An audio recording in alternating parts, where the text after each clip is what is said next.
Hello, mysterious person behind the screen, and welcome back to another audio commentary with me and Isaac. Entertain us or die. And continuing on our series of first and favourite Doctor Who stories, today we're doing my favourite Doctor Who story, The Greatest Show in the Galaxy. Or one of my favourite Doctor Who stories, anyway. I'm not going to lie, I really always struggle to pick one. Were it not for the fact that we'd already done Caves of Androzani, then Caves would be the one that we're doing for this, but we've done that commentary, so you can go and listen to that. But yeah, Greatest Show in the Galaxy. So without further ado, If you'd like to sync this up with the DVD version of The Greatest Show in the Galaxy, go to Play All and press play in 3, 2, 1, go. so yeah, this story's just got so much that I love in it. It's one of those things I could probably talk just for hours about, like the world building, the aesthetics of it, and just the fact that it's a Doctor Who story with creepy clowns and punk werewolves and rapping ringmasters and just like all of those things. It's just this wonderful, colourful like cocktail with elements of horror. I just love it. Yeah, me too. It's probably my favourite Seventh Doctor story, and I do think it's probably the most overlooked of all of his stories because... I agree, yeah.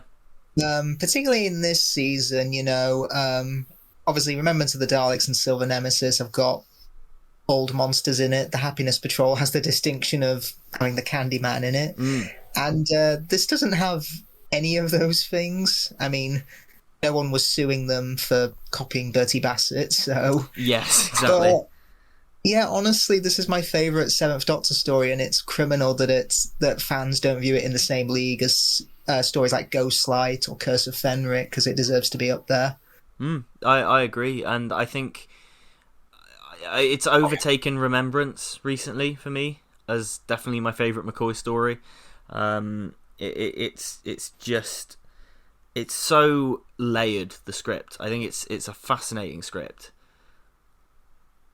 It very nearly wasn't made. It very nearly became another Sharda because of asbestos in BBC Television Centre.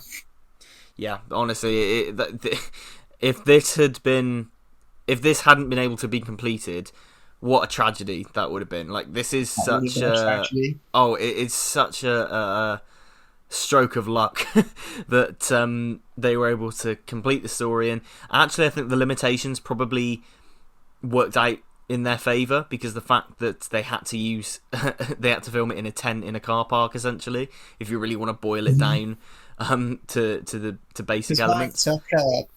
Mike Tucker says on the documentary, says we were quite lucky that it was set in a circus, because if it was any other story that season, it would have been gone. Yeah, they were so lucky, and it works to its favour, I think, because it just means it feels so natural, I think. And this is such a rare scene, the Seventh Doctor inside the TARDIS. I know, yeah. With Ace. Like, this never happens. No, not at all. There's only two stories, I should say, with Seven and Ace in the TARDIS. It's this story and Battlefield. And in Battlefield, the walls have been replaced with paper. Yeah, in Battlefield, it's sort of it's cobbled together. Yeah. But I also think as well, like, this is from the era where Doctor Who was pretty much, people stereotypically look at this time of the show, late 80s, as the well's starting to dry up, it's on the verge of being cancelled. And yet you've got this, which is just this wonderfully satirical take on the show constantly having to reinvent itself and constantly having to try new things and trying to stay relevant. And the higher its audience, it being closely watched by easily angered BBC higher ups who want it gone, exactly. But they don't want to get rid of it because it's too popular to kill amongst the diehard fans who go on TV and admit it's not as good as it used to be, but they still watch no matter what. Which is how you get WizKid as a character. I have to say, I think WizKid, he must have been based on Chris Chibnall. I mean, come on. Oh yeah, it's not very subtle. Oh yeah, it's not subtle in the slightest. I've got all recordings of the old episodes. Yeah. I never got to see the early days, and I know it's not as good as it used to be, but I'm still terribly interested. Yeah. It's just so it's so like all of this. It's camp, but it's got so many layers to it as well, like the whole like Bellboy and Flower Child and all of this. Like I love this era's sort of candy coloured vibe, but with a real like I wonder bite the to whole it. the whole hippie vibe to it. Obviously, you had those people in the 60s who were against hippie culture. I mean, Doctor Who was made in the 60s. Is that another way of saying this show is a product of the 60s? Let it die. Yeah. Well, probably, yeah. It's it's not far off. I think Ian Reddington as the Chief Clown, who we're just seeing here, is one of my favourite villain performances, like one-off villain performances in Doctor Who ever. He's so good in this. He won Best Villain that year in Doctor Who magazine. He's incredible. Considering his competition was Davros, that's pretty good. Yeah, definitely, and it's he's so creepy as well.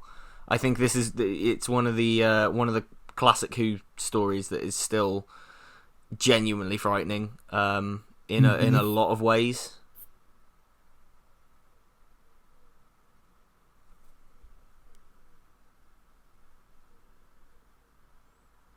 I've actually got I've got Andrew Cartmell's book with me called Script Doctor, Nice. which very helpfully each chapter is dedicated to each of the 12 stories he script edited, and he talks about how by season 25 I felt that we had the best incarnation of the Doctor in years, if not decades. Yeah. Well, I think that for me this is peak McCoy. This is the perfect balance between the lightness of season 24 and the darkness that comes later on. For me, this is the ultimate combination. It's kind of like with Capaldi. I think you get the super harsh Doctor in Series 8, then the really kind of light midlife crisis one in Series 9, then in Series 10 it's like the best mixture of them for me. It's kind of like that with McCoy, but except it's a little bit jiggled around because it's in his middle season where I think you get the best mix. So yeah.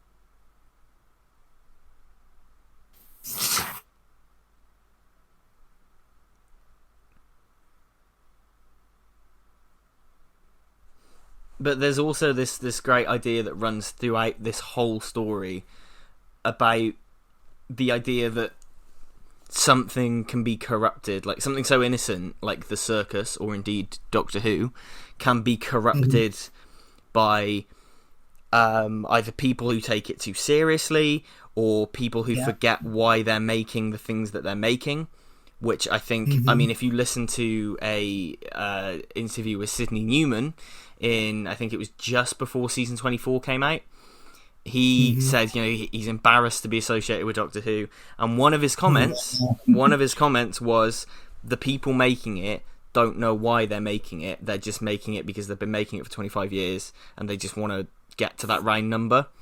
And I think if you apply that thought process to this, that's essentially what's happening with the Psychic Circus. The people running it don't know why they're running it anymore beyond this arbitrary thing. Other than to keep it going. Yeah, exactly. Yeah. Which I think is such a brilliant idea to apply that for Doctor. And I think in this time for the show, from season 24 onwards, you have got people who are being very ambitious with it and are trying to like take it to the next level and bring it to the level of TV, the way TV was moving forward. And it's a big reason why I love this era.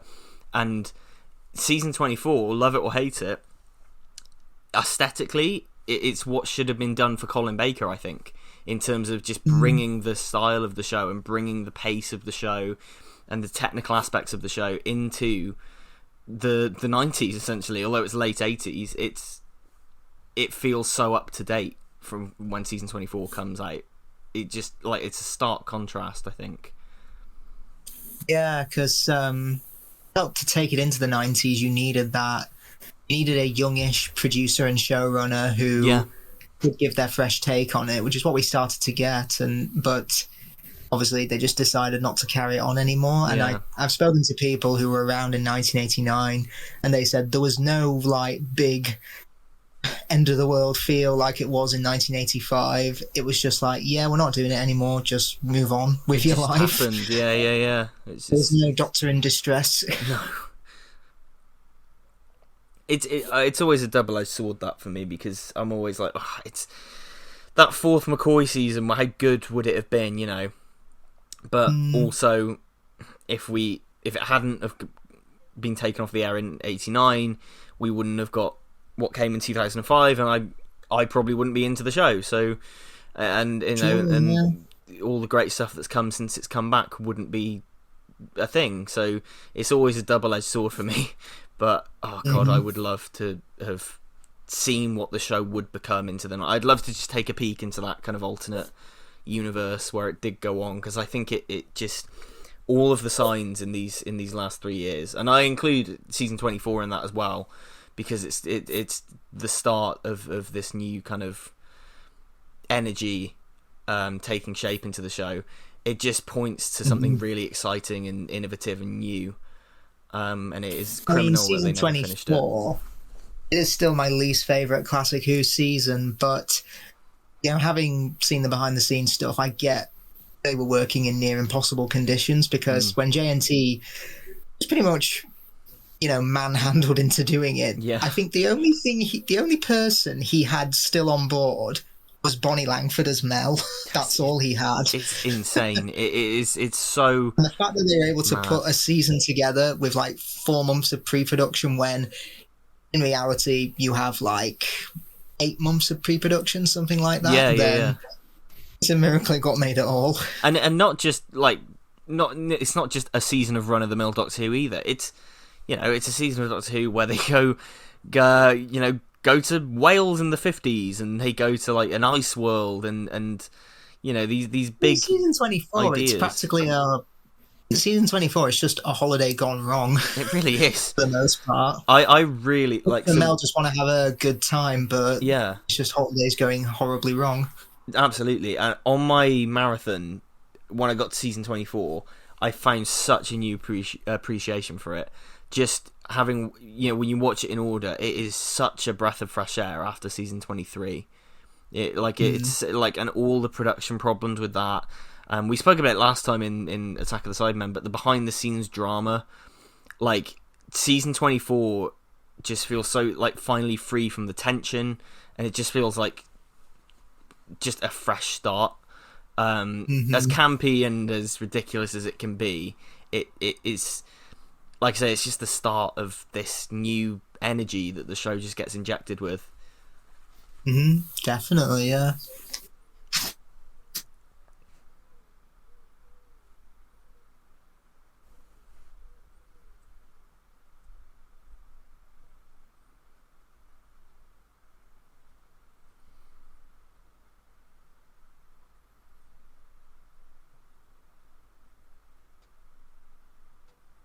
And here we go, like Mags the werewolf, like it's because I've realised now, Captain Cook and Mags, they're practically the mirror image of the Doctor and Ace. Yeah, exactly. Because it's a man travelling with a much younger, and when you consider the Doctor's age, a much, much, much younger female companion.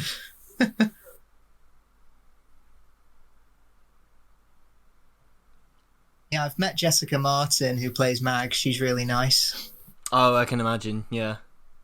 Yeah, she also, she was the voice of the Queen in Voyage of the Damned. She was, yeah. Thank you, She even did the voice for me. I had to double check, because I didn't know, and I asked her, were you the Queen in Voyage of the Damned? And she answered in the Queen voice, oh yes, I was. Happy Christmas. It's such a mad moment in that. It's such a weird moment.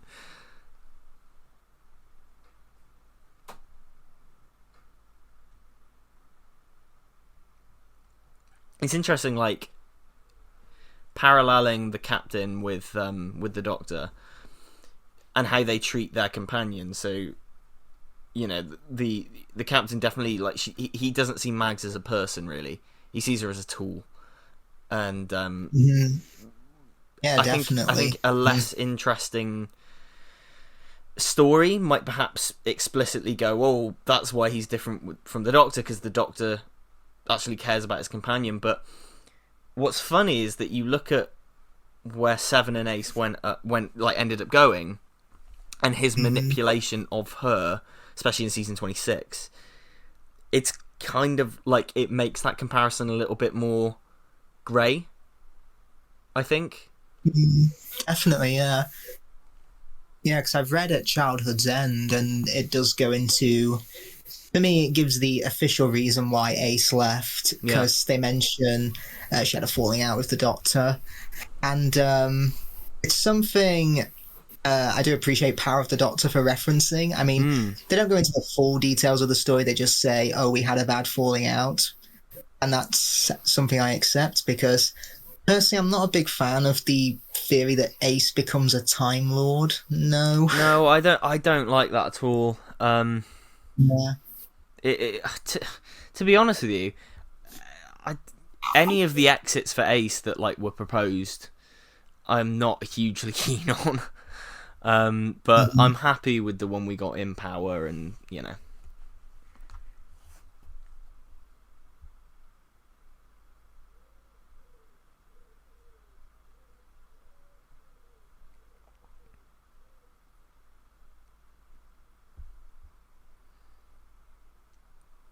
But I love this.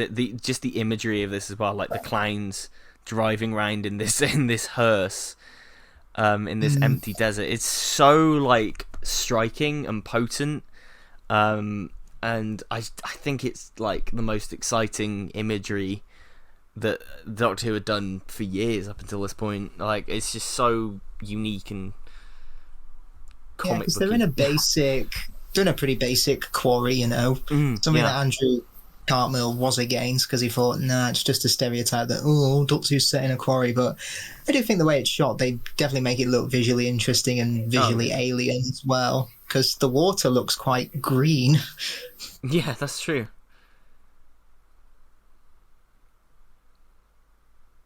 Apparently that bus that's the destroyed bus there, apparently it's still there in the quarry. Oh, really? Yeah, well, bits of it are. Yeah, bits of it. Yeah, no one moved it. Well, I expect for the season 25 Blu-ray, I expect a visit to that bus. I mean, for season 25, I was expecting another writer's room documentary, but having read Script Doctor, I don't think that's going to happen, because Graham Curry, who wrote The Happiness Patrol, is no longer with us, and apparently Kevin Clarke, who wrote Silver Nemesis, he and Andrew aren't on speaking terms anymore. That doesn't surprise me, because watching the documentary for Silver Nemesis, Kevin Clarke seems like a bit of a... I mean, I shouldn't really speak ill of the man, but like, I get the sense that he just... I think he just took it all as a bit of a piss take. And I just think he comes across as, on that documentary especially, as a bit of a smug dick. Like, a little bit, yeah, because he was like, he said, I think he said to Andrew and John, oh, I've got this great idea for Doctor Who that I'll tell you all about tomorrow. I don't know if he like left the meeting and then, got into the BBC lift the next day, meeting about to start in 10 minutes, and that's where it dawned on him, shit, I don't have an idea. Yeah, probably. I mean, it just comes across like he thinks it's very much beneath him in that documentary. Whereas, like, you look at the other writers from this era, and on the DVD and Blu-ray extras, and like the writer's room on season 24 and all that, every other writer in this era across the 12 stories feels like they are really passionate about the show and have unique and new and innovative ideas, and it's like young blood coming in, and every other writer feels like they really are excited about it. And I just Kevin Clarke, it just comes across like he just doesn't. Like like I say, he just thinks he's beneath him. But you know. Mm-hmm.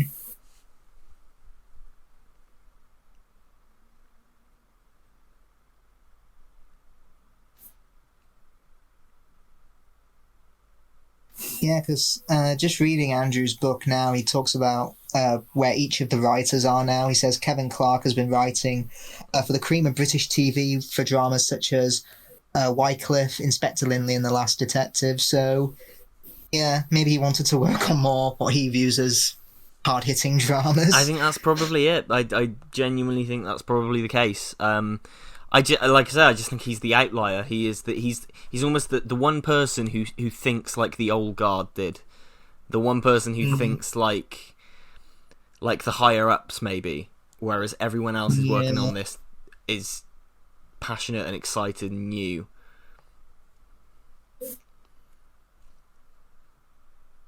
And I mean the whole era, I could just I could talk about it for hours. Just like the injection of life the show got in its final days, and how tragic it was that it never got to really blossom. But I'm so grateful for what we got over those 12 stories. Like I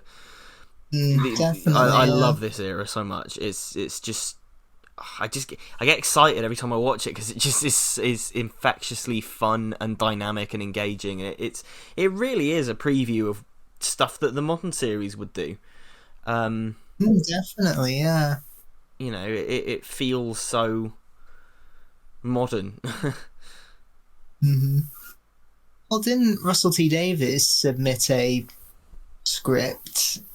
I can't remember when. It must have been for this time, and apparently it's what later became the long game for Series 1. Yes, it will have been around this time, late 80s, I think. Yeah. Apparently the feedback he got was do something else with your life. Oh, really? Bloody hell. I always thought WizKid looked a bit like a cross between Andrew Cartmile and Russell T Davies. Oh, yeah. He's got that look about him. I mean, I have realised, tragically, season 26 is the only classic Doctor Who season where all the writers are still alive. Yeah, that's true. Yeah, that is true. The earliest surviving writer now are the writers of Meglos. Yeah, that's weird to think. That's really weird to think. I know last year we lost Henry Lincoln, who co-wrote the Yeti stories in the 60s. Yeah. And we lost Chris Boucher, who wrote Face of Evil, Robots of Death, and Image of the Fendel. Yeah, that was a big loss, actually. It's weird now that like you hear like Chris Chapman talking about the collection sets, and I think everyone assumes that the 60s stuff is going to be really difficult to make content for because sadly there are a lot of people no longer with us. But it's interesting like hearing that apparently there are some 70s seasons which are even harder because there's even less people with us compared to stuff like the 60s. That's true, yeah. Which it's interesting, really, and I can see that actually looking at like season 1, season 2. We've still got we still got Maureen O'Brien and Peter Purvis, and Waris Hussein is still with us, and I can definitely see it. Yeah, for season 1, whenever they get round to it, I'd love to see In Conversations with Matthew Sweet for Carol Ann Ford and 100%. Waris Hussein. I think that would be great. 100%, yeah. I did find the In Conversation with William Russell a little bit hard to watch on the season 2 set. Is really good, but I think you can sort of tell that he's not perhaps as on it as he once was. I think you can definitely see his age. Yeah, because I know that was filmed in 2018. Yeah, it was, and even then you could sort of see that he was getting a bit doddery, and it apparently on the set of Power of the Doctor he was quite frail. Because he has dementia and he kept forgetting the line he had, and John Bishop, who I think has a relative with dementia, knew what he was going through, and very slowly and calmly said, "This is your line." The problem was William Russell then kept saying it in a Scouse accent. Sorry, did you say her? Did you say her? I'd have loved to have seen Ian's first meeting at that companion support group. So, were you all kidnapped by an old man in a police boat? Yeah. I would have loved to have been a fly on the wall for that day where all the companions are in that room. Yeah, of course we've got Mel coming back, but yeah, obviously Chibnall had no idea that Russell was going to bring her back, so it does make her cameo a bit awkward because it's like the long-awaited return of Mel. I mean, she was in Power of the Dog. She was in just the very last story before the new era came from in. An but episode okay. ago, yeah. Oh well, it'll be fun. It'd be like in The End of Time. You've got Donna with her epilogue, and then Stephen Moffat announces for season 5. Catherine Tate comes back as Donna Noble. Yeah. That will be interesting though, seeing Mel back. Yeah, because I think Mona Langford's really, really great, and she wasn't given a lot to do as Mel, so. Now Katie Manning mentioned at the Sea Devils BFI, we've all got spin-offs coming. Yes, I heard about this.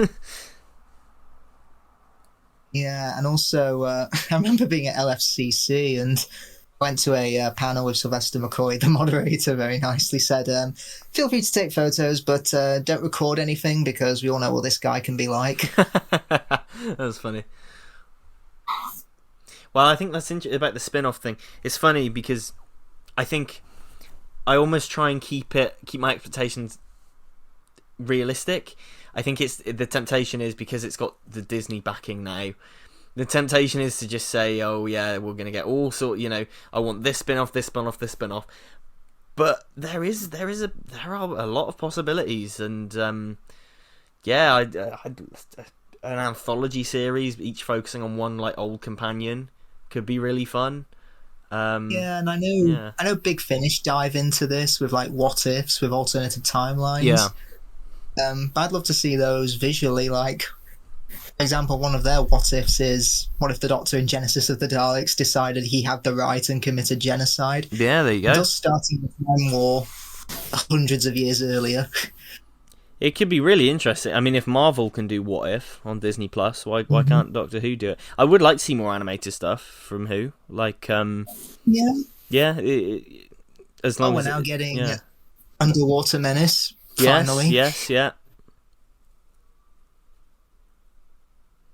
Ian Levine continues to be elitist by saying, I'm funding my own animations, but at minimum you can only donate £100, and anyone who doesn't get to say it. I've never met someone so unself-aware as Ian Levine. Like he is the living embodiment of, well, one, comic book guy, and two, the Absorbaloff. And it's amazing that he is still the same as he always has been. Like I saw on Twitter today, he went on this big rant about the Abominable Snowman animation, and it's like, Ian, it came out what, a year and a half ago, 2 years ago. Let it go, mate. Like just calm down. Like just lacks self-awareness at all. Yeah, because apparently he was pissed at Gary Russell for making the characters scripted to be Asian look Asian. Yeah, he was annoyed at that. And I saw somebody, he said as well, like, oh, I've had an agreement with somebody that I'll keep my criticisms of Gary Russell to a minimum based on that agreement. And I'm like, you were a grown man. Like, why do you need somebody to tell you not to be a dick to somebody else? Like, you're not two. Like, it's common sense. Just, ugh. Yeah, I mean, I wonder who's doing Underwater Menace, because I know when the trailer came out a few days ago, Mark Ayres did say, here it is at long last, so I am going to assume he's obviously worked on cleaning up the audio. I've heard nothing from Gary Russell to say he's involved, but style does look similar to Fury from the Deep and Abominable Snowmen. I thought it looked more similar to the BBC Studio stuff, to be honest. I thought it looked more similar to like Evil of the Daleks. It could be then. I think it is. I mean, this is where we get a thing, and it's actually Disney have put up the cash to do it, but I highly doubt it. But yeah, no, it's exciting. I think it looks cool. It'll allow us to wash our hands of that god awful DVD from 2015. The release so bad they couldn't even be bothered to put on a stock title sequence for the reconstructed episodes. Like, come the fuck on. But they were going to, weren't they? And they were told not to. Which is what's mad about it. Like, somebody high up, like the restoration team literally said, we will do some of this, like, on our own time, like, no additional cost for you guys. We will put title sequences on, we'll do some, like, composites. And apparently the BBC, even though it was going to be essentially for free, the higher-ups went, no, you need to make it as basic as possible. Don't even put the title sequence on there. And it's like, how much would that have cost? Like, that it would have cost nothing to do to put the title sequence on, and they said no, it needs to be basic, and it's like, Jesus, what happened there? I remember the rumours in January circulating that we're getting the Smugglers animated as well. Yeah, which we shall see. Because the rumour that went around was it was the Smugglers and Underwater Menace, so... Not stories I would have personally have picked, but yeah, well, if they're easier to do, then fair enough. That's it. That's the thing. Plus, then that means season 4 is closer and closer to being completed. Because after that, it's just the Highlanders, isn't it? If they do the Smugglers, so just it's.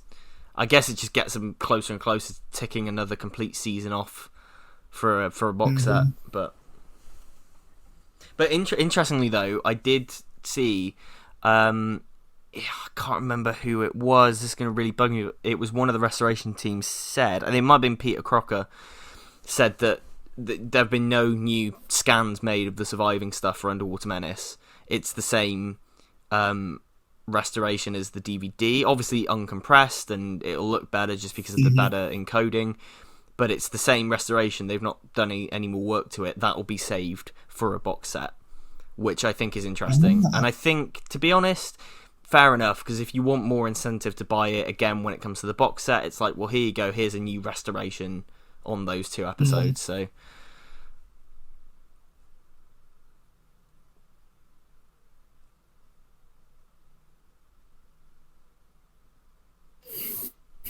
One thing I love about this story is the gods of Ragnarok are represented by a family. Yes. Doctor Who is pretty much a family show. Yeah, exactly. And I don't know if it might be, we might have missed it, but I think it's later on. They're like, oh, I hope this one's better than the last one, or it can't be any worse. And again, it's like, that is a very... I mean, we say that, I think people say that now about Doctor Who.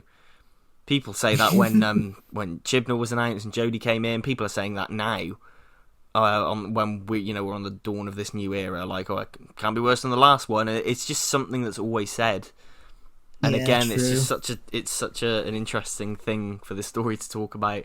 This, I love how this is directed. The way the camera is handheld and it gets in so close to Ace and the Chief Clown here. It's so cool, and the music, the like do do do do do, like it's so. Oh, I love it so much. Terminator. It really is, yeah.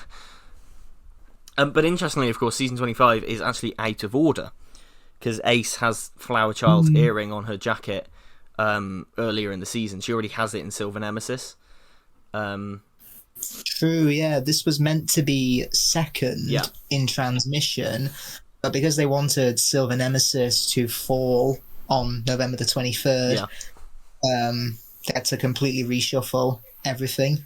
And I love that you would never know that were it not for that one bloody earring. It's the one thing that gives it away.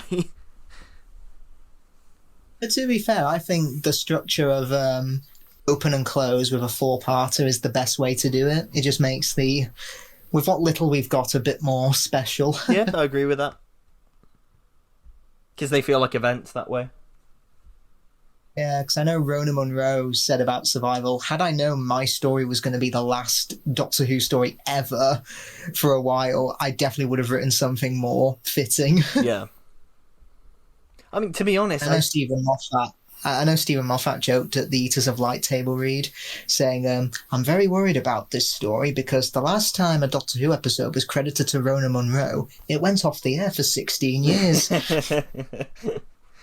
Well, Eaters of Light isn't great. I'll hopefully know what to think of it when I get to it on my rewatch, because I'm just about to finish Matt Smith. I'm not gonna lie, I cannot remember anything about Eaters of Light other than it's got that Scottish guy from The Force Awakens in it. Like, that's the one thing I remember. It's probably, I think, one of the most forgettable Who stories, because I saw it once when it was broadcast and then never again. It is completely gone from my memory. And it is one of those stories that has been novelised. Yeah, it has. Yeah. Yeah. So where I'm at, I'm early into series 8 now on my marathon, and I remember for series 10 when they announced classic Who writer returns for series 10. There was so much speculation as to who it would be. Yeah. A lot of people were thinking Ben Aronovich. Some people were hoping it was Terrence Dicks. Literally no one thought it would be Rona Munro. Yeah, I was hoping it would be Stephen Wyatt. Yeah, I was. Yeah. Yeah, and the part of me hoped it would have been Bob Baker, because yeah, that would have been cool. With the ideas he and Dave Martin came up with, they would have fit so well in the new series. They probably would have had the budget to have the Claws of Axos, have a giant carrot in the middle of a Regent's Park.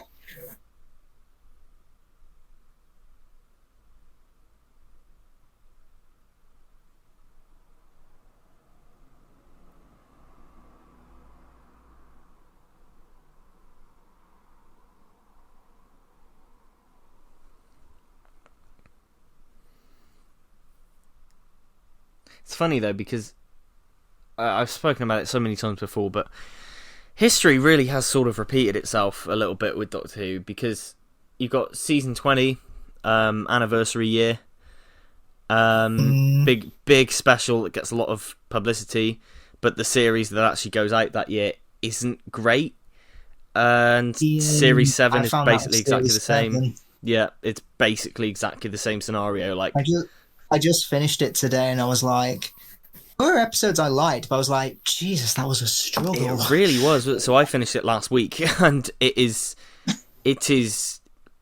worse than I remembered it being. It's like surprisingly so. Actually. I remember going into it thinking like, I had it as like my worst of the revival, and I thought, okay, let's give this another chance. We get Asylum of the Daleks. Oh no. Yeah. But some episodes did get better, like A Town Called Mercy. When I first watched it, I didn't care for it that much, but I think it's grown in appreciation for me. I really like it. It's probably my favourite from the series, to be honest. Yeah, I really like that one. There's some good stuff in there. Like, I like the Rings of Akaten for the most part. Like, sort of the first half an hour. I think the last 15 minutes, apart from the speech, are a little bit dodgy, but like most part, I really like that story. Cold War is fun. I quite like The Power of Three, apart from the ending, but that wasn't really their fault. Yeah, there's some good stuff in there for sure. Crimson Horror, I really like Crimson Horror. Me too. Yeah, Crimson Horror is good. Underrated. But it's just when it's bad, like Journey to the Centre of the TARDIS. Ugh. God, that's got to be one of the most dull Doctor Who stories. Like, that might be, like, in terms of just how dull it is, might be the new series equivalent of Underworld. Obviously not special effects, but... Yeah, definitely. Journey was just... I remember watching it thinking, like, God, this is dragging. I checked how long I was in. I was like, I'm only 15 minutes in. Yeah, this feels like a 6-parter. It really does. It's... But on the bright side, though, finishing Matt Smith's era... I've always really liked him, like always. I always have, but yeah, he's incredible. Like he really is like my. I think I can sum up the Matt Smith era as peaking really early. Yes, yeah. Series 5, the other two not quite living up to those expectations. I still like parts of 6. Well, I like 6 for the most part. Like, I think 6 is very ambitious. 6 is a mixed bag. 7 is mediocre. Yeah, I agree with that. Series 6 gets by on its ambition, and even when it swings for the fences, and that doesn't always result in a hit. But when it does hit, it hits really hard, like Series 6. And I definitely think it's gotten better as time has gone on. But yeah, Series 5, though, is masterful. And Matt Smith is just definitely. Like doing this now, like alongside Hartnell. He's probably my favourite Doctor. It's him and William Hartnell are the two for me now, which I never thought would happen, like doing this. So yeah.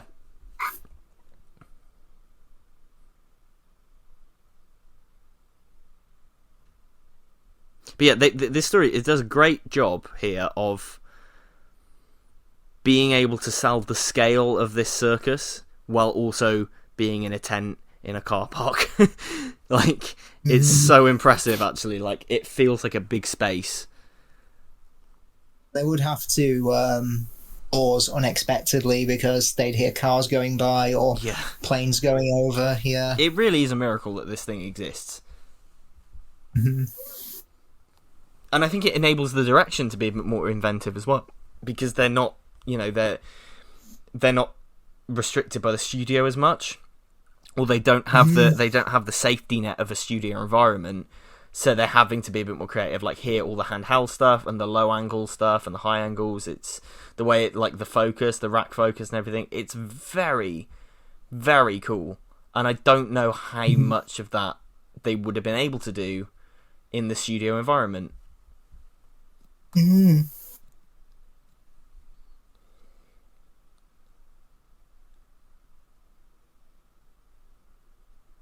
Yeah, and a lot of this had to be filmed quickly, resulting in a few accidents, because later on when the gate to the cage came down, it knocked Ian Reddington on the head, which led to him having broken teeth. And that is painful to watch. But what's funny about that clip... Go, Jesus Christ. That's the bit I was going to say. What's funny about that clip is just Christ from T.P. McKenna. Speaking of, actually, one of my favourite little Who oddities is the song "The Psychic Circus" that's on the DVD. That is that's a certified bop, and it's it's music for this is really good. Mark Aries, this was the first one he did, and all of his scores are fantastic. Oh, it's brilliant! It's brilliant. It gets stuck in your head though, like the like it really gets stuck in your head. But she plays this wonderfully as well, like Morgana. Just she's so done with this shit, but she's just going along with, like, it's so funny. The way she plays it is pitch perfect. I wonder if she's based on, I don't know, John Nathan Turner's secretary. Just maybe. Like, I'm so Wouldn't surprise me.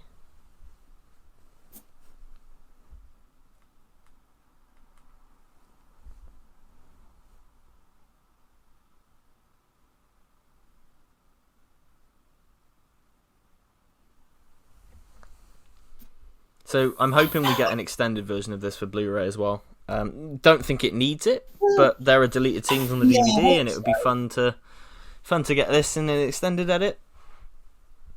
Well, Survival would be the only one without an extended edit, which is a shame. And I hope we do get it, because with the shorter seasons, they do tend to extend the episodes a lot more. Yeah, definitely. I think.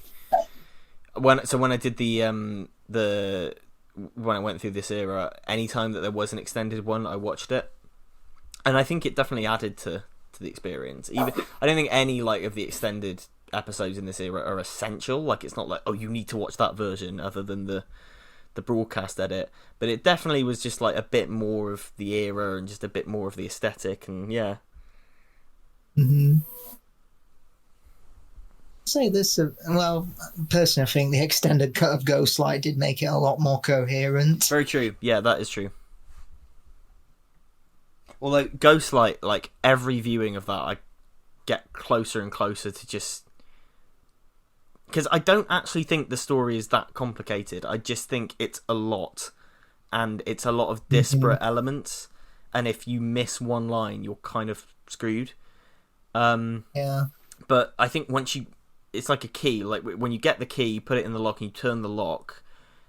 It's got so much on its mind. And with every viewing, I do sort of get closer to deciphering it. Because to be honest, and I don't think there are any episodes in this era, apart from Time and the Rani, that I don't like. That is the one for me that, true. that I don't enjoy. I mean, Dragonfire and Silver Nemesis, they're not great, but they're not terrible stories. I mean, Time and the Rani's the only one from this era that I can put my hands up and say, yeah, that was piss awful. Yeah, Time and the Rani's the weak link of everything. Yeah, because I know Andrew Cartmel said it was a hard story to start out on because I was with two veteran writers who felt that they were being lectured to by a new kid, and they didn't want that at all. But Time and the Rani's not very good. It's a bit of a hangover from the previous regime, I think.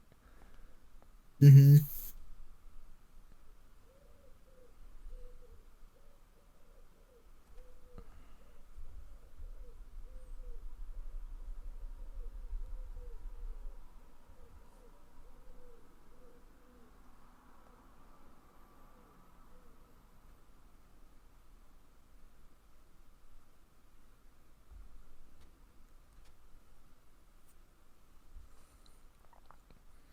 This is very creepy as well, this whole storeroom thing, because it's almost like, oh, did I catch that one moving? And very cool.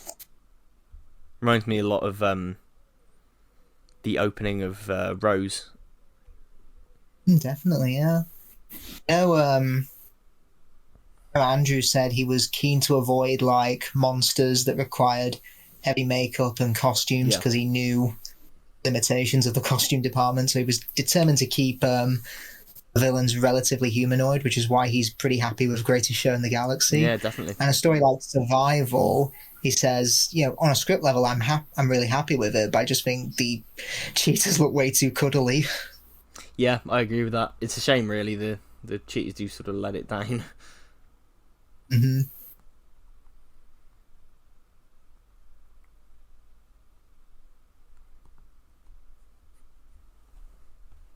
An eye being the source of power. I wonder what that's a reference to in the meta text of Doctor Who. Yeah. There was actually a bit of meta commentary I noticed in The Ultimate Foe, where when Glitz takes the tapes, they mention that there's 6 of them, and I think Mr. Popperwick says tapes 1 and 2 unfortunately have bits missing. Oh, that very good. To the first and second Doctor having missing episodes. I will say, if he said tapes 3 onward, you'll find that they're in colour. Yeah, that would have been very on the nose. That would be perhaps a bit too much. I will say, as much as I love the story, I don't think the majority of the cliffhangers are that great. Apart from the third one, because you've got Max turning into a werewolf. I completely agree. You just feel like 25 minutes are up, just end it. I think they're just a bit misplaced for me. Like, I think the episode 1 cliffhanger would work better with Mags screaming, or like silently screaming, then going into the theme. Likewise with this, I think it would work better Ace in the storeroom with the thing in the back moving. So I just think they're a bit misplaced, just by like a minute or two.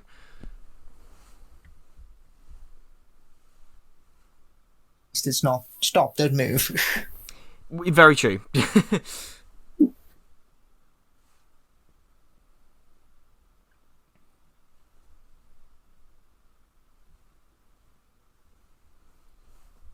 Apparently, Chris Jury, I don't know if we've missed it, but according to Andrew Cartmel, he gets knocked to the ground in one scene. You can hear him mutter a whispered "shit" oh, really? on the soundtrack. Yeah, Well, this does have a 5.1 mix, doesn't it? So maybe listen out hard. yeah. I reckon on the 5.1 surround sound, they probably would have got rid of it. Yeah. Well, does every McCoy now have a 5.1 mix? I think there's Happiness Patrol doesn't, does it? That's the one that doesn't. Not on the DVD, no, but yeah, I'll probably guess yes, it probably will get a 5.1 surround sound. I'd be surprised if it didn't, because now, like, that would be every other story has one from this era. I think that is literally the one and only one that doesn't. Go from Mysterious Planet to Survival with every story. Actually, no, sorry, Revelation of the Daleks to Survival. Yeah. Every story having a 5.1 surround sound. Yeah, very true.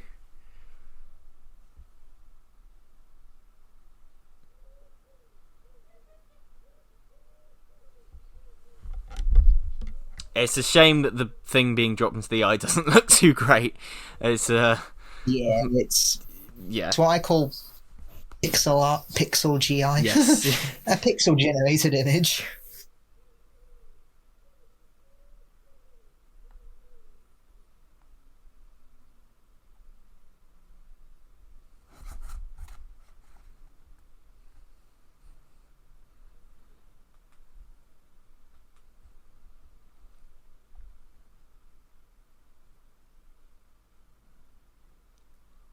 I think the design of the clowns are pretty perfect because they got the kind of, it's the eyes, the kind of blank eyes are pretty much it's perfect. Just a face of makeup. Yeah, it is really good.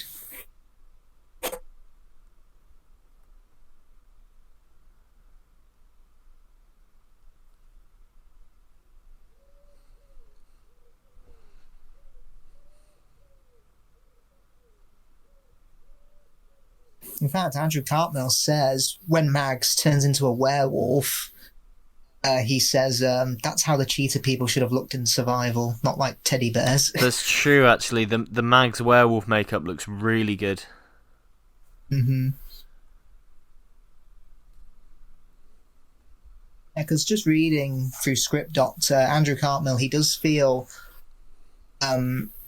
creatively similar to Philip Hinchcliffe and Robert Holmes, because with those two, they knew what they shouldn't risk and try putting onto the TV screen. So, for example, you'd never see Philip Hinchcliffe and Robert Holmes approve of the Murker, something like the Murker from Warriors of the Deep, because, heck, Brain of Morbius was heavily rewritten because Solon was originally a robot. Yeah. They thought, no, this is not going to work. It's just going to look too much like a man in a rubber suit, so we need something else. I think that's the thing. I think you need a producer who is smart with it like that. The thing I always say is, and this isn't meant to be like a dig at anyone in particular, but I think there's a difference between like a Russell C Davies and a JNT. I think JNT was great at keeping the show in the public eye. He was great at publicity with the stunt casting and everything, and the ambition and getting all these mad things into the show. Stuff like the Murker and things like that, and just we'll go big, we'll go hard on it. He wasn't so good at actually making sure that fit cohesively into the show. I think the difference between him and like Russell C Davies is great at the PR stuff and the publicity, but he's also a great writer. And I think that's the difference, because for the most part, that era, it works. It doesn't feel like forced or crowbarred most of the time.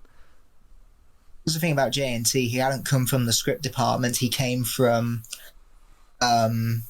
stage background, so like all the behind the scenes stuff, he pretty much started at the bottom and worked his way up. That's it. Whereas I think producers of the past, like Barry Letts, Philip Hinchcliffe and Graham Williams, they did have experience in writing. There you go. And that's it for me. I just think, I mean, you take take Beryl Reid in Earthshock versus Kylie Minogue in Voyage of the Damned. Not saying that Beryl Reid and Kylie Minogue are in any way similar, but the fact that it's like that's a stunt cast, right? And that's a big like, hey, this person's in Doctor Who. Oh wow, you know. If Yeah, to be fair, RTD, particularly in his first era, certainly guilty of stunt casting. Definitely, but I think like Kylie was an actress before, like she had pedigree from like Neighbours and everything. Like it worked, and I think she really sells it in Voyage of the Damned. And I don't think it's not distracting that it's Kylie Minogue, whereas like for as much as she gives it a go, Beryl Reid in Earthshock I think is miscast, and I think it is just like, okay, we've cast her because of the name, not because she is right for the part. Where I think something like the stunt casting in RCD's era is more balanced, where it's like, we're going to stunt cast, but we are going to stunt cast people who can do this. Yeah. And I think that kind of just sums it up, the difference between the producers.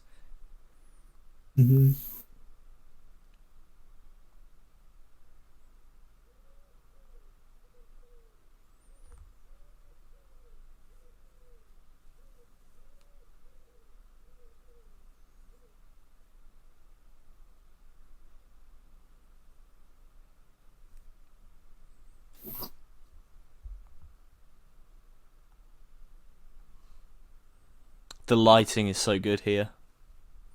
I love the color. The use of color is great. Yeah.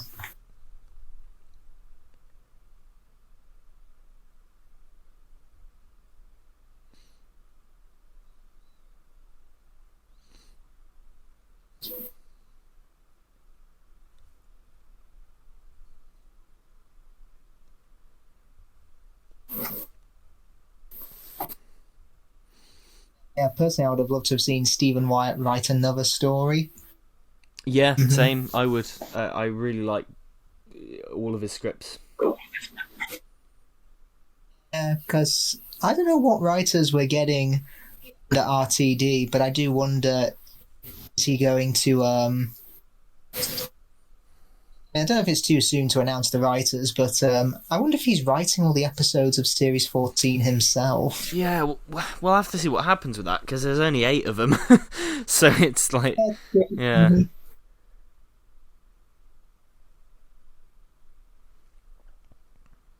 I hope he doesn't, but then again... I do want to see more... I do want to see more people write for the show, and... I think Russell is that type of guy who does give unknown people a shot. Oh yeah, definitely. Yeah. It's. I keep getting this nagging feeling that with the RTD2 era, I think it's going to be relatively short in one form anyway. What I think will happen is, because I don't think Shooty's going to stay for very long. I hope I'm proven wrong, but I don't think he will. I think once Shooty goes, whether that is indeed after 2 series, like what people are saying, I think what might happen is when Shooty goes, Russell goes, but he stays on the show in like a Kevin Feige position, where he's watching over the brand, where he's just like making sure it's going in the right direction, but he's leaving the creative decisions to the new showrunner kind of thing. I can see that happening. I can definitely see that happening. But we'll see. You can see Shooty doing 3 years at maximum, because that does seem to be the norm for your series doctors, set by Lord himself, Patrick Troughton. And of course he's in demand as well. Like, Shooty's a big actor at the minute, so. I know Matt a couple of years ago said, I regret leaving when I did, because I felt that I should have done another series with Jenna Coleman, because I loved working with her.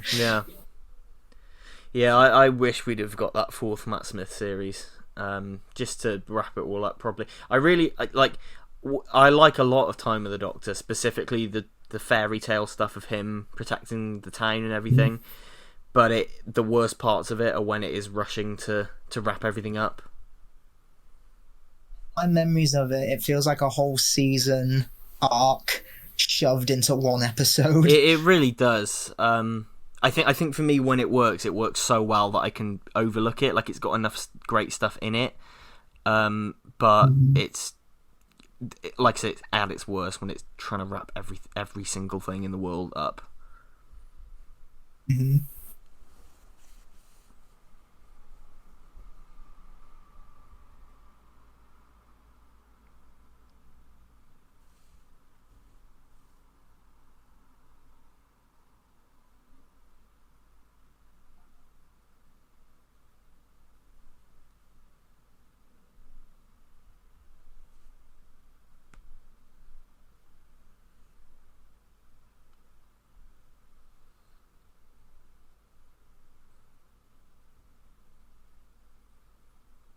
God, yeah, and the lighting of like the light coming through the slats in the wood and everything.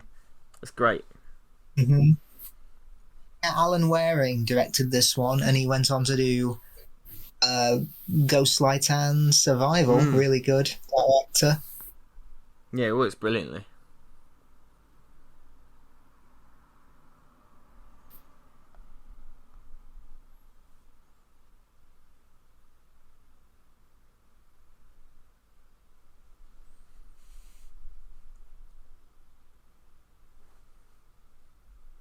Thing I find amazing about Sylvester and Sophie is that they share the same birthday.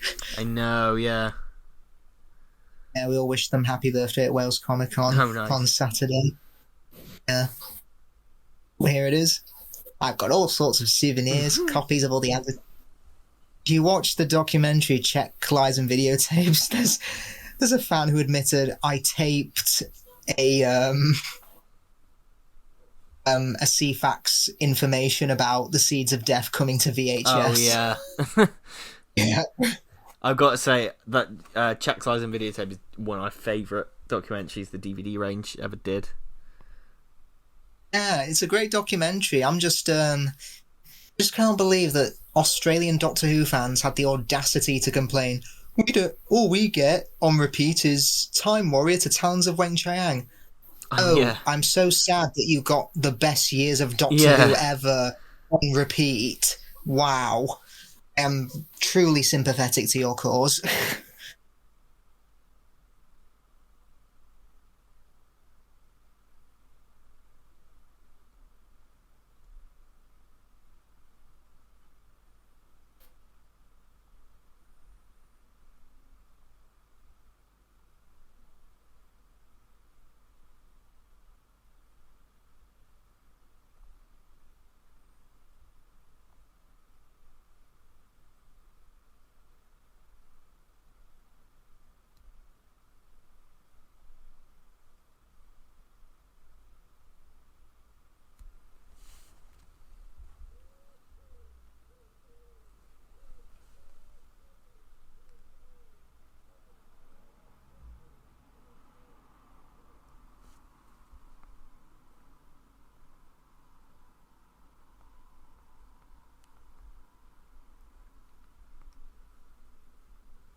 Very Freddie Mercury inspired outfit for Bowboy. It's got to be, yeah.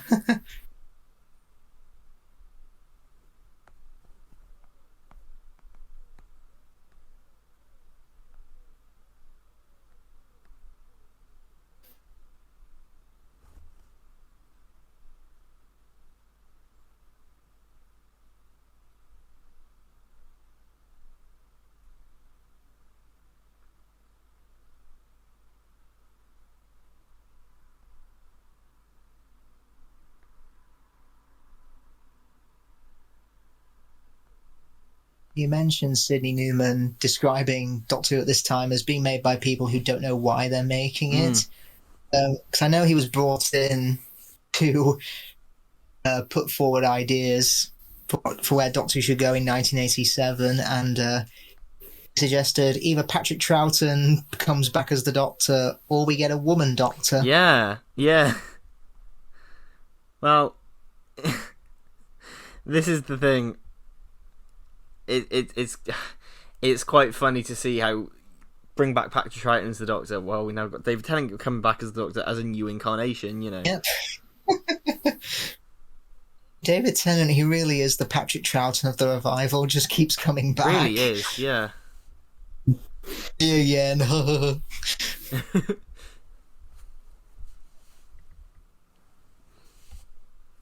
That gobshite again. Is he never off the air?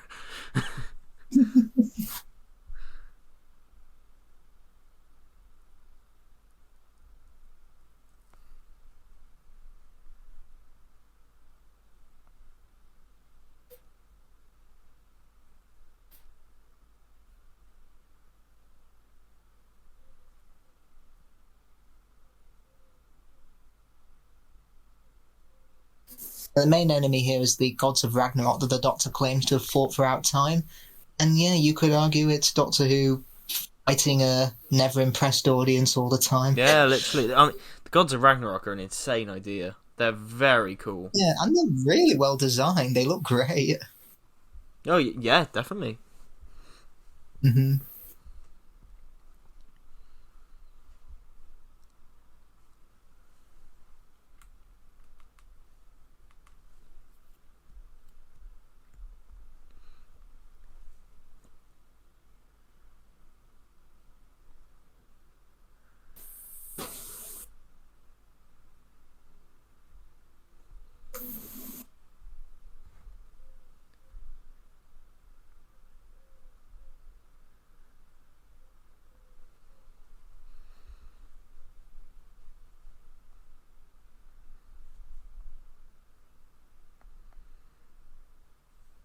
Yeah, and apparently the ancient stones that the Doctor spots in the circus ring, there's a hint of Quatermass about them, as these stones reveal the connection of the circus with a bloody arena where men died for delectation of the gods of Ragnarok. The gods are present in the story from the beginning in the bodies of a normal-looking family who instantly demand entertainment.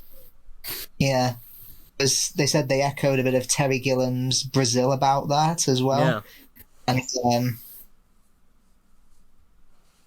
And he was also Andrew Cartmel was pretty happy with the costumes of Gods of Ragnarok as well. So it's a case of, the reveal isn't let down by budget, thank goodness.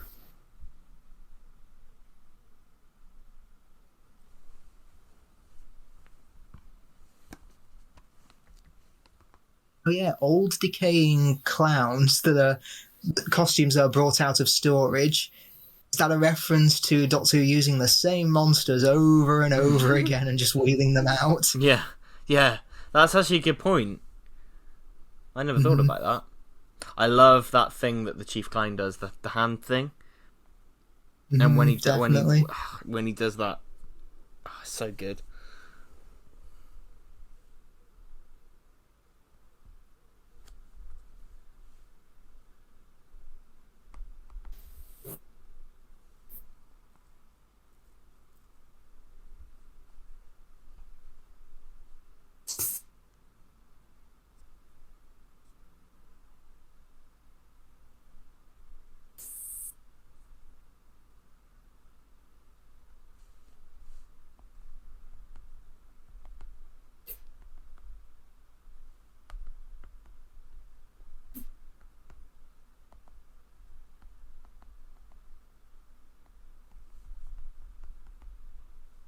I'd say there's about the Seventh Doctor and Ace. They're probably the best Doctor companion pairing of the 80s.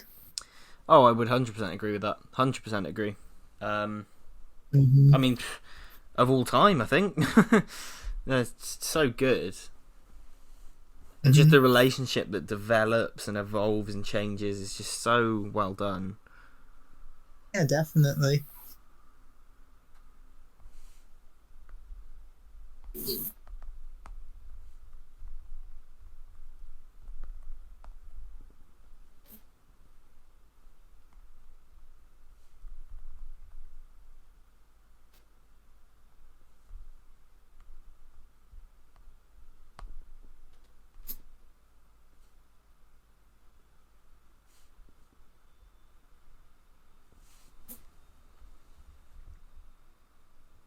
It's ever been explained? I'm probably being dumb here. Has it ever been explained why Ace calls the Doctor Professor? So I've always wondered this too, and it's never really been explained. It's just, I think it's just a quirk of her character. Yeah. Mm-hmm. Apparently, Sophie Aldred got fan mail saying, "Why do you keep calling him the Professor? He's the Doctor."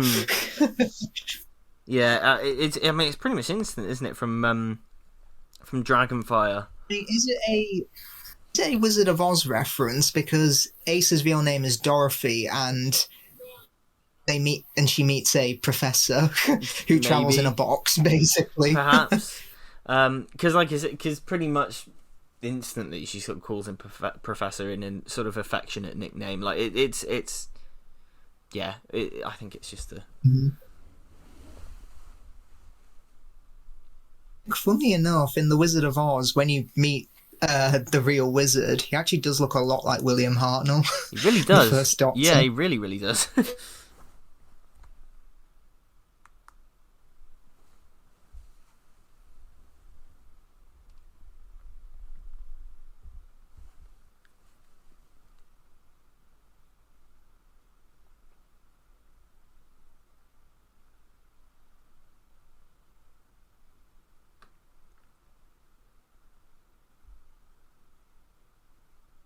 So Big Finish have done a return to the Psychic Circus, but I personally don't think it should ever be returned to.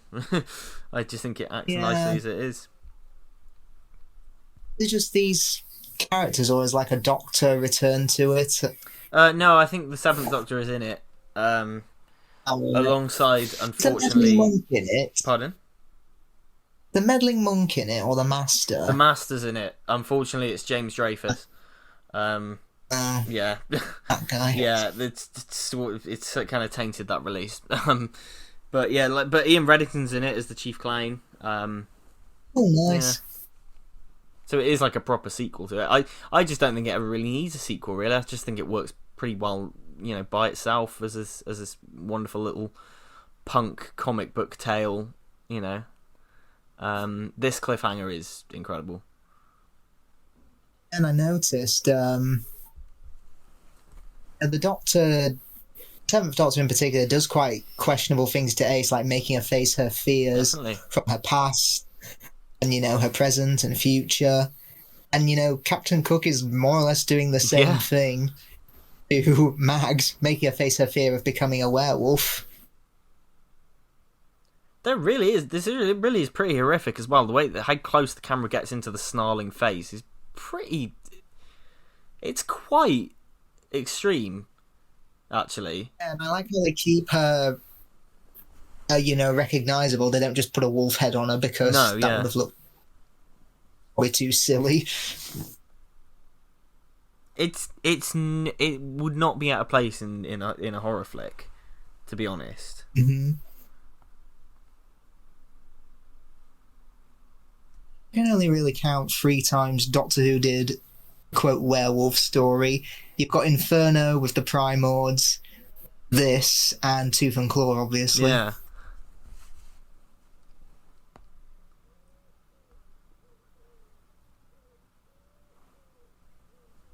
Yeah, and Tooth and Claw is pretty much the one where it is like, no, it's a werewolf, it's running about, and yeah. Apparently Russell wrote Tooth and Claw in a weekend. Yeah, that doesn't surprise me. Drunken weekend.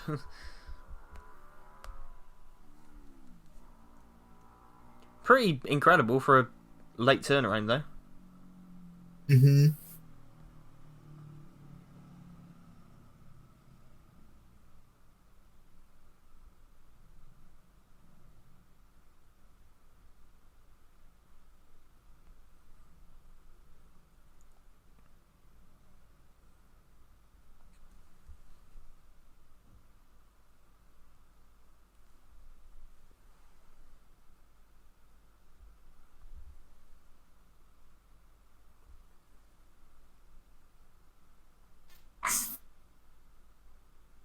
Originally, apparently Mags was supposed to be Scottish.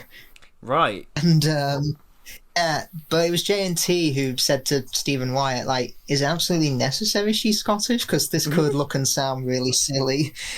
And, yeah. You can only have they one decided Scottish to alien at a time. Oh, yeah, definite.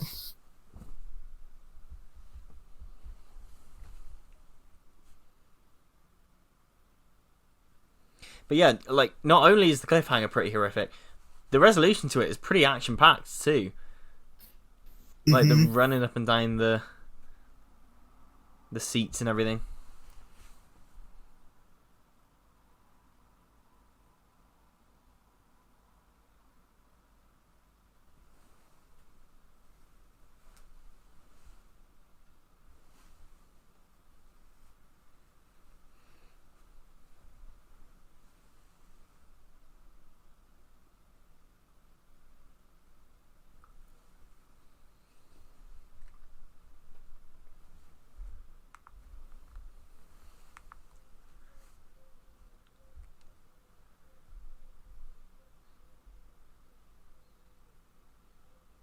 Yeah, This is nice commentary on how circuses pretty much really mistreated animals. I think yeah, there's laws now prohibiting animals performing in circuses in quite a few countries.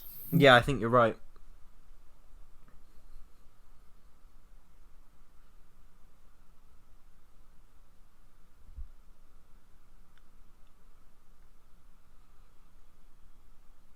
It's very Curse of Fenric, the glowing The eyes. green eyes. Yeah.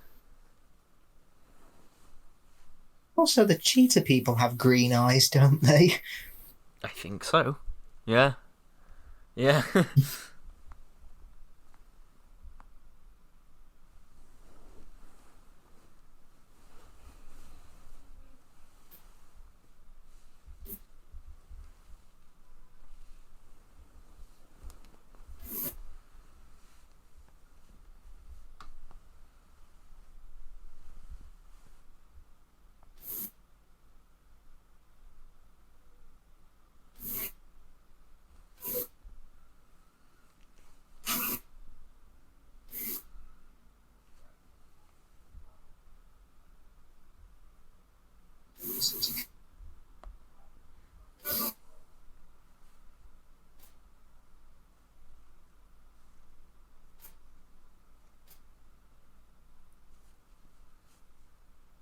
Again, though, like the swinging on the ropes and stuff. It's again the way this was filmed. It's quite incredible that was allowed to happen. Yeah, because of how small and quick everything had to be done. Yeah, Yeah, I mean, in Reddington's injury, there was no time to stop and check if he was all right. It was Yeah. just like, right, well, let's keep going. We'll deal with it later.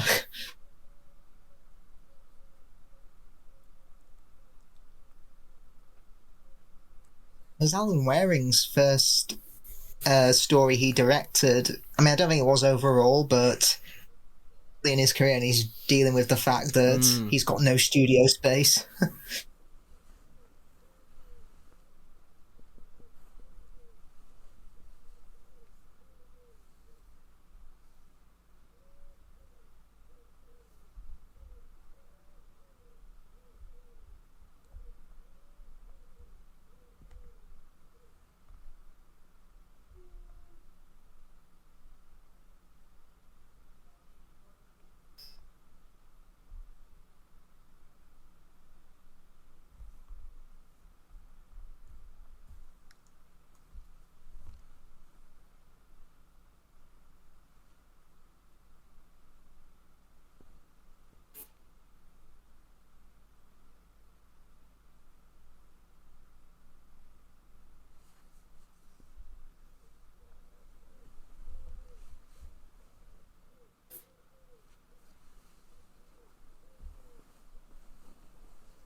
I think what's effective is like I guess it's saliva, coming out of her mouth is grim.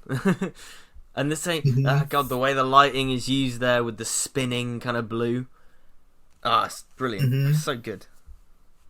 Obviously, you don't see him get clawed to death, but you just Yeah. get the Chief Clown's quick reaction, which is great.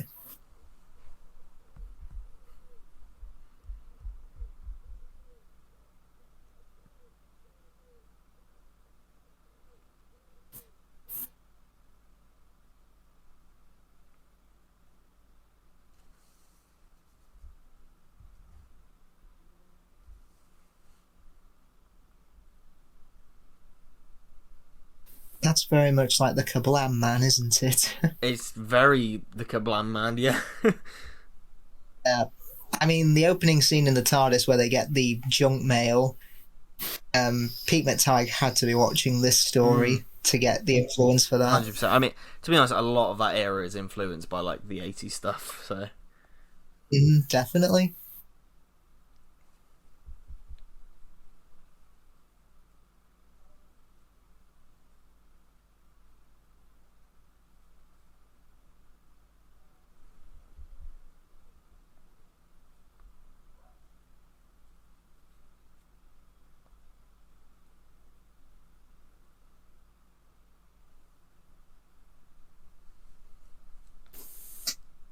Mike Tucker worked on the visual effects for this story. He also worked on the new series as well, but I think only for series 1.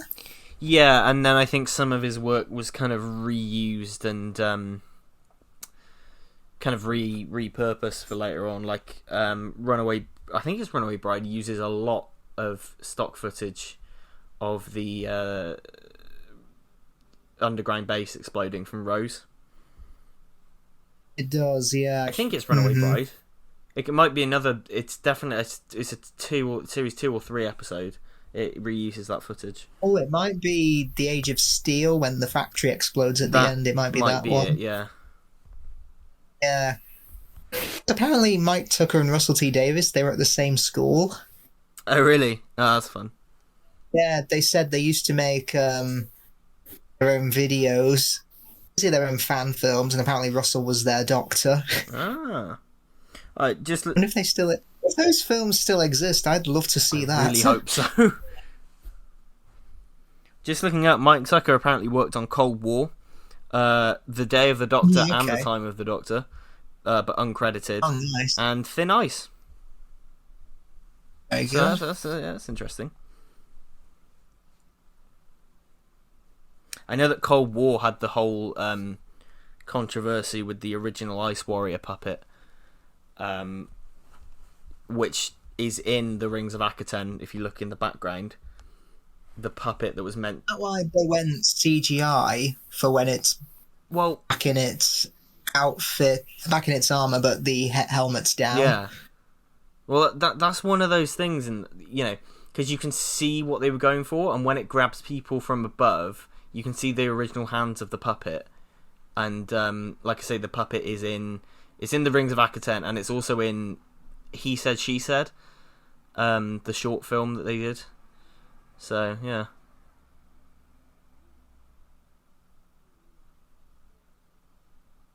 That eye effect looks really good, actually.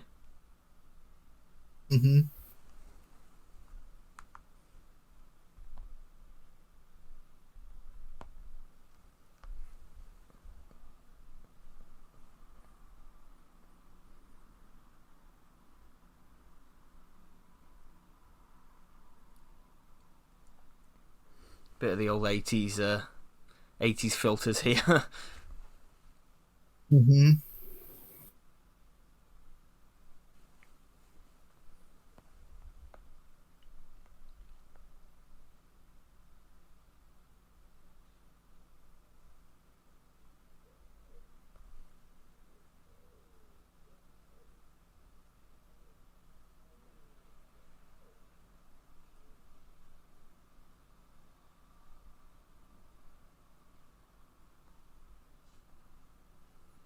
I love this. This is great. It almost looks like a Roman Colosseum. Yeah, this is all brilliant. This is really, really what good. It really is. Essentially, that's what the circus is. Like, you get thrown in the ring, and if you don't entertain the gods, you die. Yeah, it's brilliant.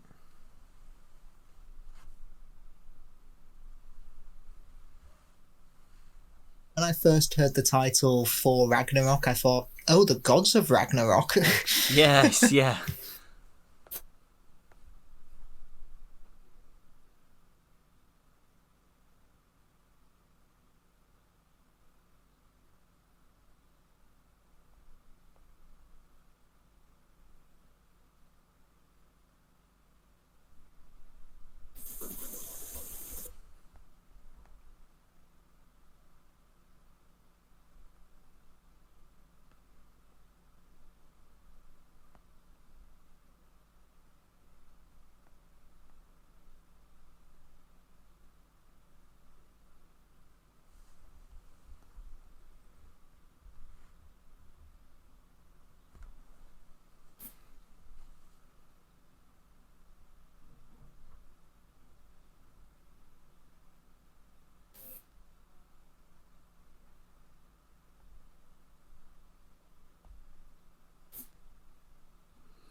This as well, it gives McCoy a chance to flex his Yeah, this is what he used to. yeah, Started his career exactly. doing insane stunts in working men's clubs, like putting nails up his nose, his shirts down his Yeah. trousers.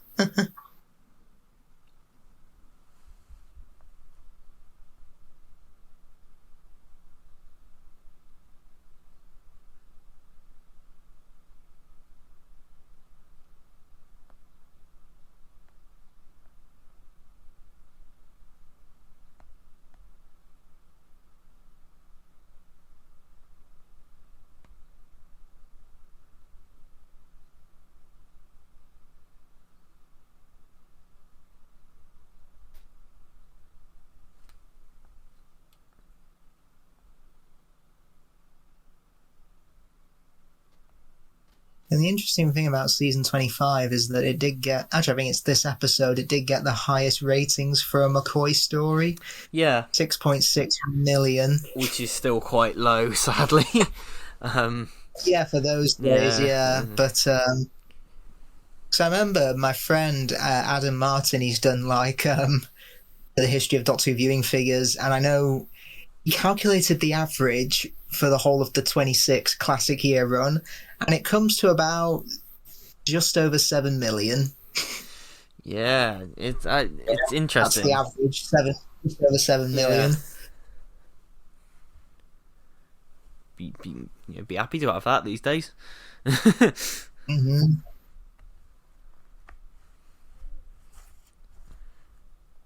I mean, when people say the ratings are down because people hate the woke agenda, I just use that Tiger Rock example from The Simpsons. That's specious reasoning. By your logic, I could say this rock keeps tigers away. Yeah. I don't see any tigers, do you? How does it work? It doesn't work, it's just a stupid rock. I want to buy your rock.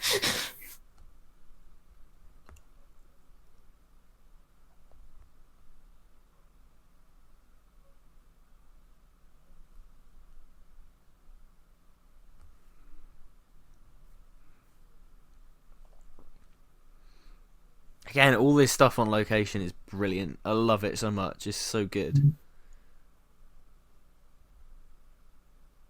I originally did think, I still think to this day, shooting on film does make it look a lot more impressive. Oh, 100%. But I think with Dio, considering how much Doctor Who was a studio-bound show, it is a lot less jarring when you film outside on video. Oh, yeah, 100%. 110%.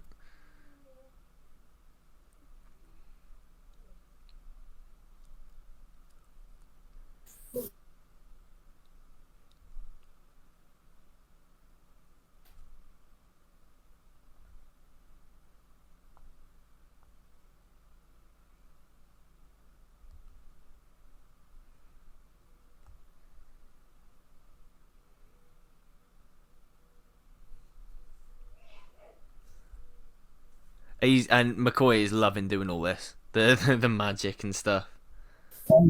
He's Definitely. absolutely loving it. Mm-hmm.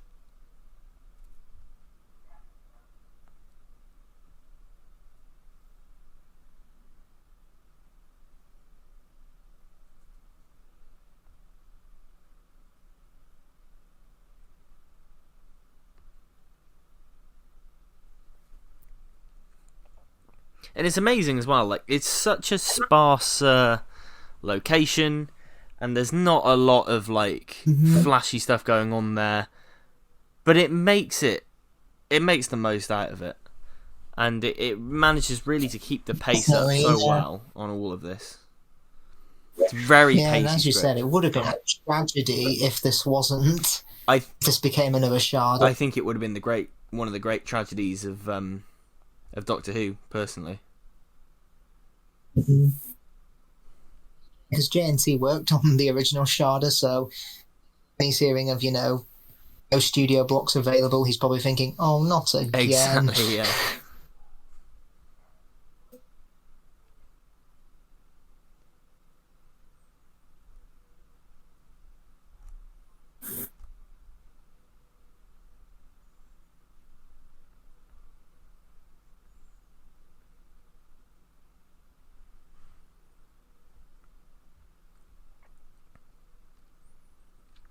I love that image as well of the captain with the hat. It's so silly, but it works brilliantly. Yeah.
You got the old wind machines out. Yeah. And the explosion we're about to see at the end, apparently they misjudged it. It wasn't supposed to be that powerful. Yeah, which is... It's pretty incredible that McCoy basically has no reaction. Yeah, he carried on because he knew there would be no second take, and apparently a bit of his costume got burnt off. Yeah.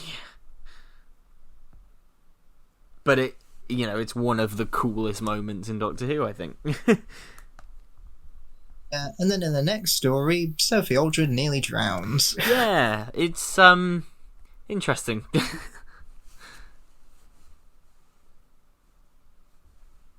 That footage of the glass breaking and, Sophie being in trouble, that was apparently used in is what you don't do in a health and safety situation. Yeah, it was used like as safety demonstrations, wasn't it?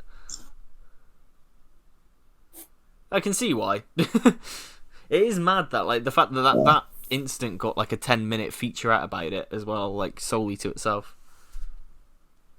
Mm-hmm.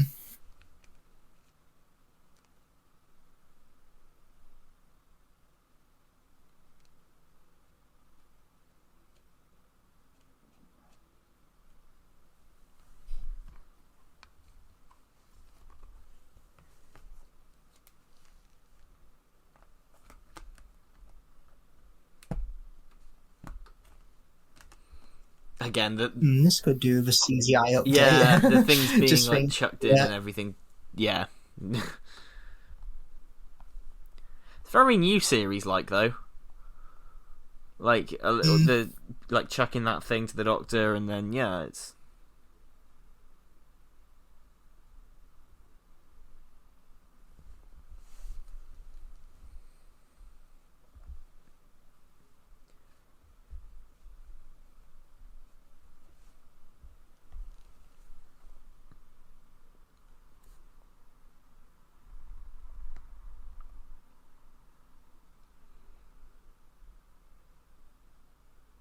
Yeah, probably best we didn't see the captain fall down the cliff. Yeah, yeah, probably the best.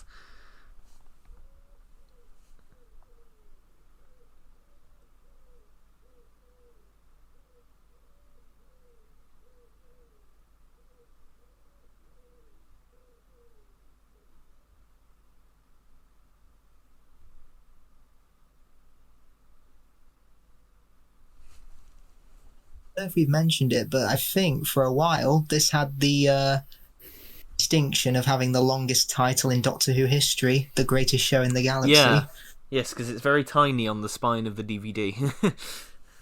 Yeah, and then it was surpassed, I think, by the Doctor, the Widow, and the Wardrobe. Yes, yeah. Is that still the longest one? Must be. I think so. Yeah, I don't think anything else has topped it since.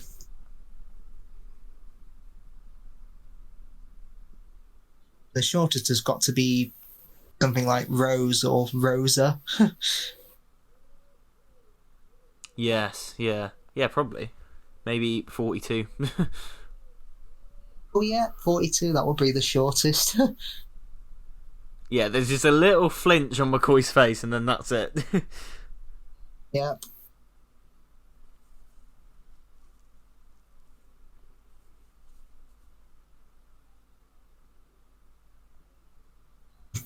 I wonder if the market lady's based on locals of when Doctor Who has to film locations, because I've been to Aldbourne and I wonder if there are people there who are like, oh, it's another Doctor Who event, no consideration for the people who live here. Yeah, definitely.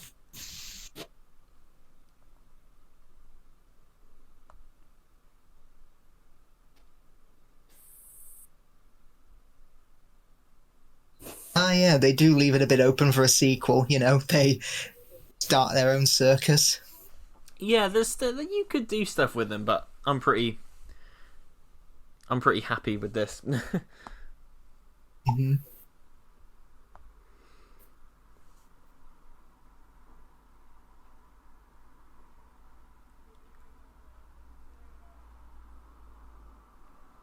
So yeah, that's the greatest show in the galaxy. I love it so much. There's so much in there. Me too. I love it as well. It's fantastic. It's such a layered script as well. It's the most overlooked Seventh Doctor story, and I hope people appreciate it more and check it out more. Yeah, I will not rest until it's in the top 20 of Doctor Who polls. Yeah.